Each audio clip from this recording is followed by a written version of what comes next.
Hey everybody, welcome to this week's 90-second cyber story. Did you know that Cybercrime magazine says that by next year, cybercrime damages are going to be $6 trillion? Are you ready for a disaster? How you're able to recover from a disaster will depend on how badly you're impacted. Let's dig in.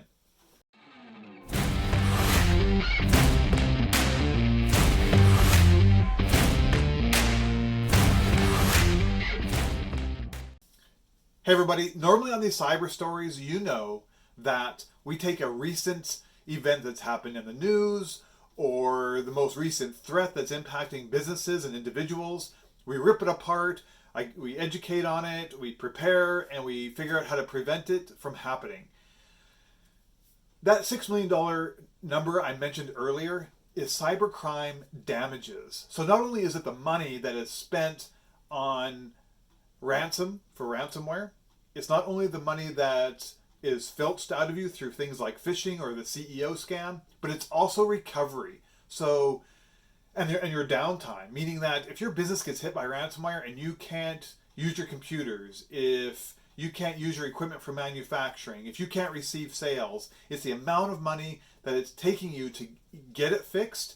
It's the labor you're paying for your employees while that's being fixed. It's all that downtime, all encompassed.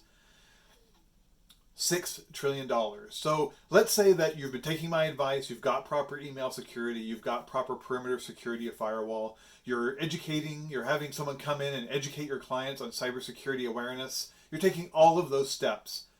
What about the other disasters? Are you ready for those? And I'm not just talking fire, theft, flooding. I'm talking accidental file deletion. What if someone deletes your QuickBooks file? How are you going to recover that? If your entire office burns down, what's your workaround procedure? Is there something you can do in the meantime while you get your office back up and running? So my practical advice today is have a disaster recovery response and recovery plan. It's not hard. It does take a bit of time though. Go through each and every disaster. Brainstorm. Get your staff together. If you're an individual, just picture the worst case scenario on losing your data, losing your passwords, having a fire, having a theft. Go through each and every scenario and figure out the steps you would take to recover. Figure them out now, because the last thing you want to be doing is figuring out those steps when the disaster is happening. And this isn't necessarily a technology discussion either.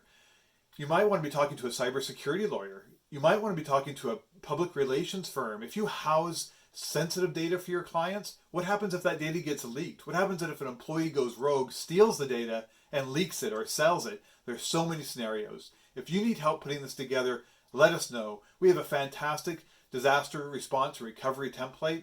We've worked with some of our partners in cybersecurity law and public relations to put this together. Give us a shout, drop us a line.